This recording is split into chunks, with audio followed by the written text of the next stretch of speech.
नमस्कार, मैं सुनीता गोदारा। मेरे YouTube चैनल पर आपका स्वागत है। आज हम हिंदी साहित्य की पुस्तक सरयू के अध्याय 4 घनानंद का अध्ययन करेंगे।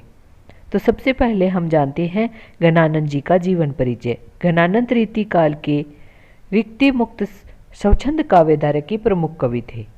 ध्यान देने वाली बात यह है कि रीति काल में 3 काव्यधाराएं थी। एक तो रीतिबद्ध, दूसरा रीति सिद्ध और तीसरे रीति मुक्त कवि। तो रीतिबद्ध में वे कवि आते थे जो एक परंपरा चली आ रही थी, रीति के आधार पर, एक परिपाटी के आधार पर वो काव्य रचना करते थे। दूसरे आते थे रीति सिद्ध कवि, जो रीति की परिपाटी के आधार पर काव्य रचनाएं तो करते ही थे, लेकिन साथ साथ वो अपने मन के भावों को भी व्यक्त करते थे। तीसरे थे रीति मुक्त कवि, जिन्होंने उस समय की जो रीति थी, उस समय की जो परंपरा थी, उनको त्याग करके अपने स्वच्छंद रूप से अपने मन के भावों को व्यक्त किया। उन्हीं में आते हैं घनानंद। तो इसीलिए कहा गया है कि घनानंद रीति काल की रीति मुक्त स्वच्छंद काव्यधारा के प्रमुख कवि थे। इनका जीवन और काव्य दोनों अभिन्न है। इनका जन्म सन 1746 में हुआ। इनका संबंध राज दरबार से था। वे मोहम्मद शाह रंगीले के दरबार में प्रतिष्ठित मीर मुंशी पद पर थे। वे कवि तो थे ही, साथ ही साथ गायन विद्या में भी निपुण थे। ये रंगीले के कृपा पात्र थे। दरबार में सुजान नाम की एक वेश्या थी, जिससे घनानंद प्रेम करते थे। सभी दरबारी घनानंद से ईर्ष्या करते थे।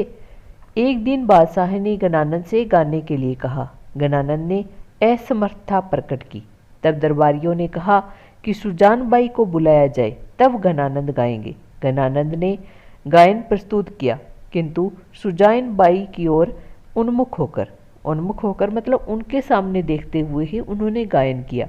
गायन से बादशाह मंत्रमुग्ध हो गए, किंतु अपना अपमान समझकर उन्होंने घनानंद को देश निकाला दे दिया। घनानंद ने सुजान से साथ चलने के लिए कहा, किंतु सुजान ने मना कर दिया। इस घटना से व्यथित होकर घनानंद वृंदावन चले गए और निम्बारक संप्रदाय में दीक्षित हो गए। कहा जाता है कि अंत में नादिर शाह के आक्रमण के समय ये मथुरा में मारे गए थे, परंतु बाद के शोधों से यह सिद्ध हुआ कि अहमद शाह के द्वितीय आक्रमण के समय ये मथुरा में मारे गए थे। राय कृष्ण दास ने अपनी ग्रंथावली में लिखा है कि घनानंद का महाराज नागरीदास से निकटतम संबंध था। किंवदंती है कि घनानंद जयपुर से मथुरा आ गए और वहीं उन्होंने कत्लेआम देखा और कत्लेआम करने वालों से कहा कि मुझे तलवार के घाव बहुत थोड़े बहुत देर तक दो। इनको ज्यों ज्यों तलवार के घाव लगाए गए, त्यों त्यों वह ब्रजरज में लौटते रहे। ऐसे देह त्याग किया। घनानंद की रचनाओं में सुजान सागर, विरह लीला, कोकसार, रसकेली वली, कृपाकंद निबंध, घन आनंद कवित, सुजान हित प्रबंध, वियोगवेली, इश्कलता, जमुना जस, आनंद घन जूग की पदावली, प्रीति पावस एवं सुजान विनोद प्रसिद्ध हैं। घनानंद प्रेम की पीर के कवि थे। इनके काव्य में वियोग श्रृंगार की प्रधानता है। ये प्रश्न भी पूछे जा सकते हैं कि प्रेम की पीर का कवि किसे कहा जाता है, तो घनानंद को कहा जाता है। और इन्होंने वियोग श्रृंगार का ही वर्णन किया है। आचार्य रामचंद्र शुक्ल ने लिखा है कि प्रेम मार्ग का ऐसा प्रवीण और धीर पथिक तथा जवादानी का ऐसा दावा करने वाला ब्रजभाषा का दूसरा कवि नहीं हुआ है। ये किसके लिए कहा गया है, तो घनानंद जी के लिए कहा गया है। और किसने कहा है, तो आचार्य रामचंद्र शुक्ल जी ने कहा है। भाषा पर घनानंद जी का पूरा अधिकार था। ब्रजभाषा की लाक्षणिकता और व्यंजकता की शक्ति को घनानंद में देखा जा सकता है। ब्रजभाषा का शुद्ध मानक और व्यंजक रूप जैसा इनकी कविता में मिलता है, वैसा अन्यत्र कहीं नहीं है। पाठ परिचय। प्रस्तुत पाठ में घनानंद के 5 छंद संकलित हैं। इन पदों में इनकी पीड़ा की अभिव्यक्ति हुई है। विरह की स्थिति अत्यंत पीड़ाकारक होती है, और जब प्रिय के दर्शन किसी कारण से दुर्लभ हो जाते हैं तो स्थिति और कारुणिक हो उठती है। प्रेयसी सहानुभूति भी नहीं दिखाती और प्रेमी तड़फता रहता है।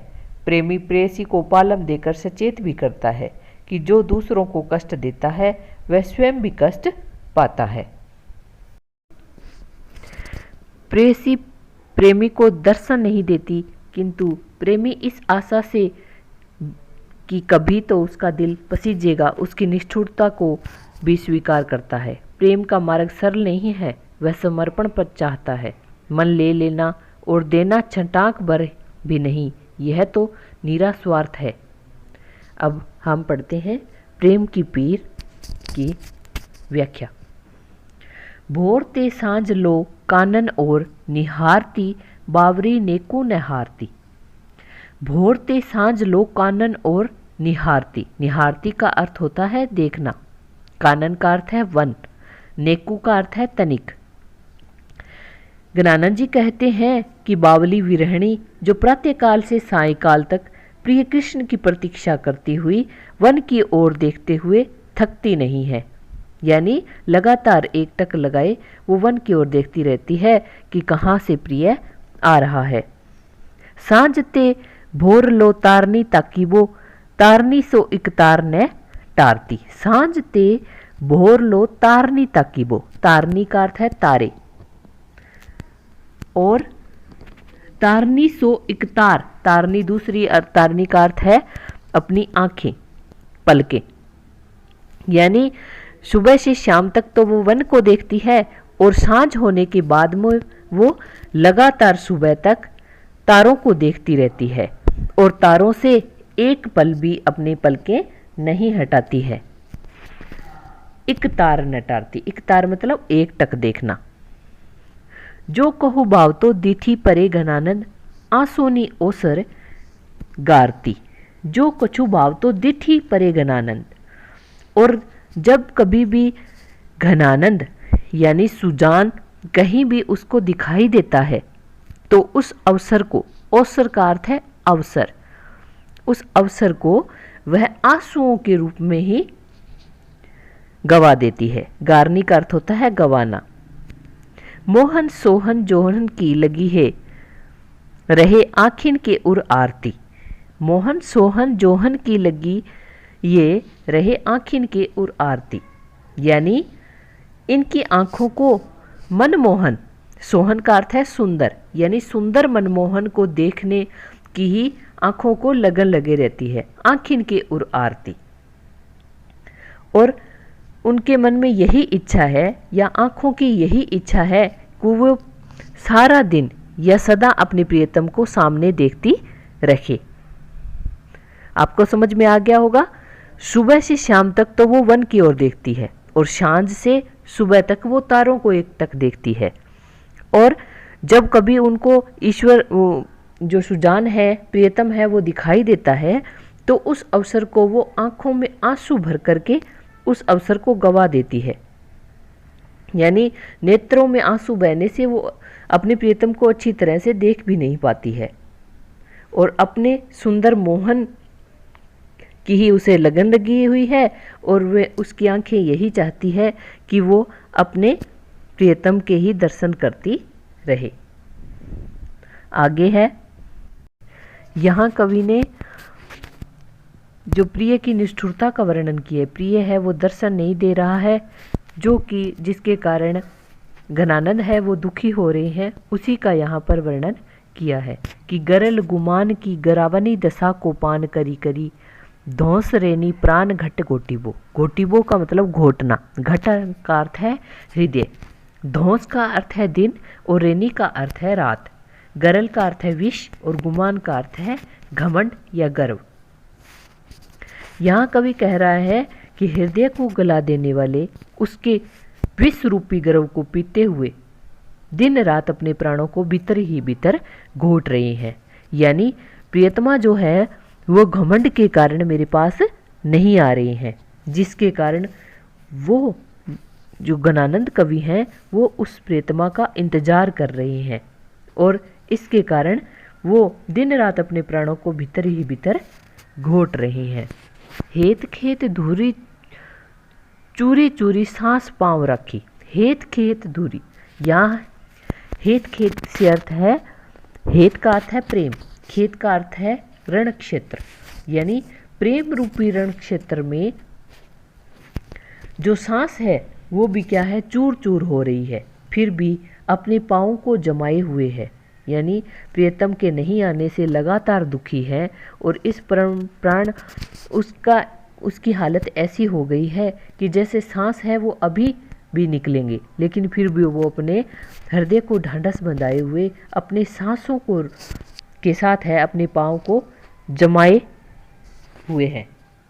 विष समुदेग बाण आगे उन उर ओटिबे है, और उसके व्याकुलता रूपी जो विष के वाण है वो अपनी छाती पर झेल रहा है, यानी प्रियतम है उसकी व्याकुलता बढ़ रही है और व्याकुलता रूपी वाण है उनको वह अपने हृदय में ही झेल रहा है। ओटिबे का अर्थ होता है झेलना। जान प्यारे जो न मन आने तो, यहाँ गणानंद है वह अपने मन को समझा रहे हैं कि अगर सुजान तुम्हारी तरफ ध्यान न दे तो आनंद घन भूली तू न सुमिरी परे खिचक चोटिबो। तो हे आनंद घन भूली तू न सुमिरी, यानी तू भूल कर भी पहले की यादों को मत सुमिरना। परे खिचक चोटिबो, चक का अर्थ होता है आँख और चोटिबो का अर्थ है चोट, यानी आँख की चोट, यानी तुझे उसके आँखों के द्वारा जो चोटें दी गई है उसे तुझे भूलकर भी याद नहीं करना है। अगर तू याद करेगा तो तुझे क्या है वो कष्टकारी ही लगेंगी। तिन्हे ते सिराती छाती तो ही वे लगती ताती, यानी तुम जो सुजान है वो तो तुम्हें कष्ट दे रही है, तो उसको तो ये बातें जब है वो ठंडक प्रदान करेंगी, लेकिन उसने जो चोटें तुम्हें दी है वो तुझे तपाएंगी। तेरे बाटे आयो है अंगारनी पे लौटिबो, यानी तुम्हारी बाट में तो तुम्हारे हिस्से में तो अंगारों पर लौटना ही आया है, यानी हे सुजान तुझे विरह मिला है जिसे तुझे सहन करना ही पड़ेगा। आगे इस पद में कवि है वो प्रिय सुजान को उलाहना दे रहा है और कह रहा है भय अति निठुर मिटाए पहचानने डारी, कि वह अत्यंत ही निष्ठुर हो गया है, यानी सुजान है वह अत्यंत ही निष्ठुर हो गया है।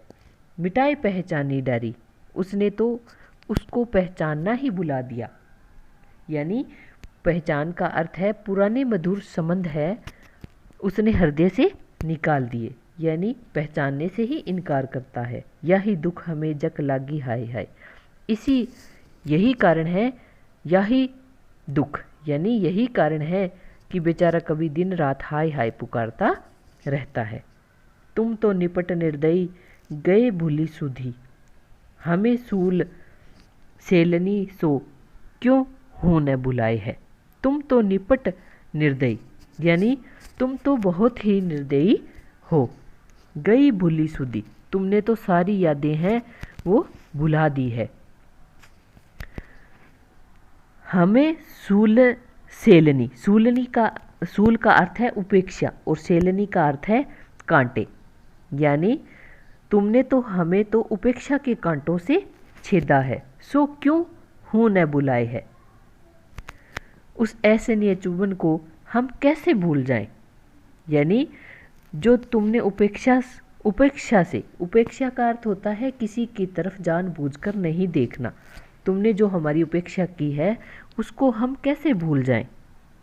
मीठे मीठे बोल बोली ठगी पहले तो तब, यानी पहले तो तुमने मीठी मीठी वाणी के द्वारा हमें ठग लिया, और अब जिए जारत कहो धो कौन न्याय है, और अब तुम हमसे अलग हो गई, निष्ठुर व्यवहार करके हमारे हृदय को जला रहे हो। जिए का अर्थ होता है हृदय और जारत का अर्थ है जलाना, यानी तुम हमारे हृदय को जला रहे हो।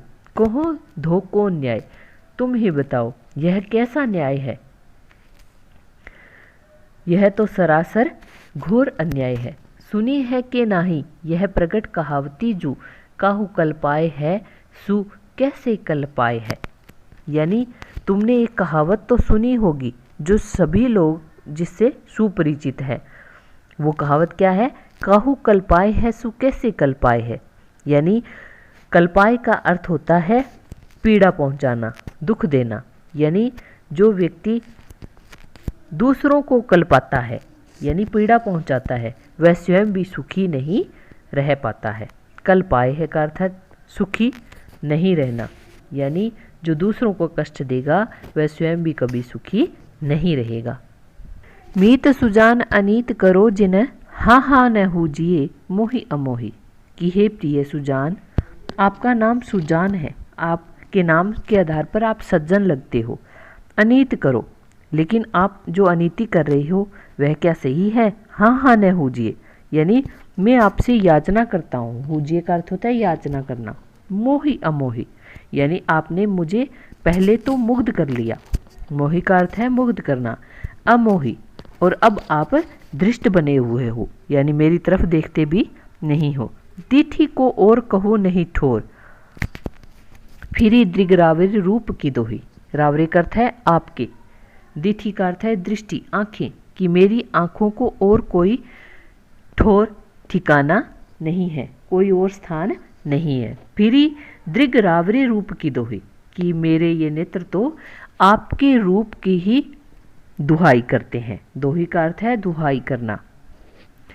एक विश्वास की टेक लगे लगी गहे लगी, आस रहे बसी प्राण बिठोही।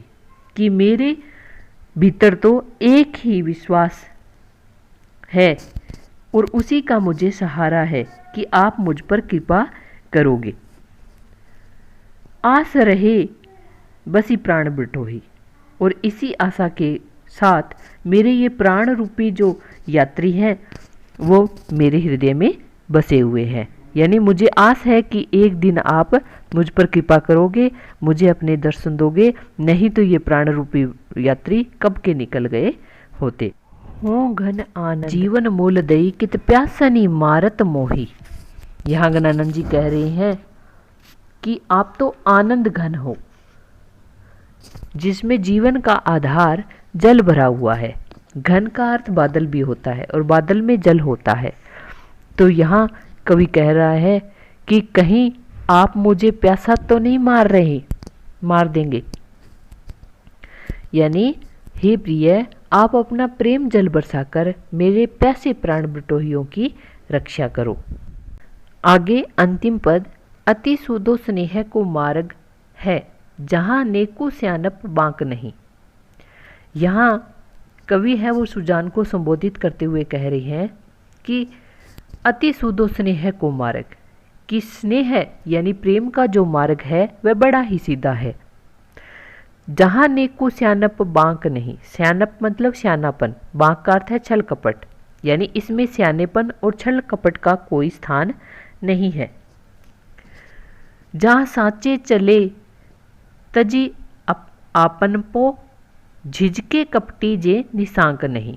जहाँ साचे चले तजी आपन पो, यानी जो सच्चे प्रेमी होते हैं वो अपना आपन पो का अर्थ है अहंकार, तजी का अर्थ है त्याग कर, यानी सच्चे प्रेमी अपना अहंकार त्याग कर चला करते हैं। वे अपने अस्तित्व को अपने प्रिय के साथ एकाकार कर लेते हैं। झिझके कपटी जे निशांक नहीं, इसके विपरीत जो कपटी लोग होते हैं वे छलिया इस प्रेम पथ पर बढ़ते हुए घबराते हैं और उन्हें शंका रहती है कि उनका कहीं भेद ना खुल जाए। निशांक मतलब निश्चय, नहीं का अर्थ नहीं, यानी वह निश्चिंत नहीं हो पाते हैं।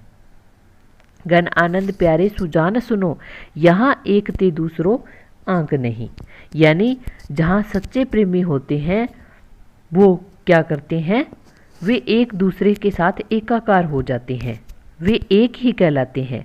उनके आगे सिर्फ एक अंक होता है, इसके आगे और कुछ नहीं होता है। प्रिय और प्रेमी में कोई भेद नहीं रह जाता है, दोनों एक हो जाते हैं। तुम को धो पाटी पड़े हो कहो, मन लेहू पे देहू छटांक नहीं। यानी यहाँ जो है घनानंद सुजान से कह रहे हैं कि तुमने किस महागुरु से परिपाटी पढ़ ली है, यानी ऐसी पाटी तुमने कहाँ से पढ़ ली है कि मन लेहू, यानी तुमने मेरा मन तो ले लिया है, देहू छटांक नहीं, लेकिन तुम अपना मन है वो छटांक भी नहीं दे रहे हो। भाव यह है कि कवि सुजान के स्वार्थ में व्यवहार से अत्यंत आहत है और जिसने उससे तो सर्वस्व समर्पण चाहा, पर स्वयं उसे बदले में केवल पछतावा ही दिया। उसके साथ विश्वासघात किया। वह प्रेम का नाटक ही करती रही। आशा करती हूँ आपको ये वीडियो अच्छी लगी होगी। अगर वीडियो अच्छी लगी है तो मेरे चैनल को लाइक करें और सब्सक्राइब करें और शेयर करना ना भूलें। अगर आप इससे संबंधित प्रश्न, जो अति लघुरात्मक प्रश्न है, वो भी पूछना चाहते हैं तो मुझे कमेंट में ज़रूर बताएं। Thank you.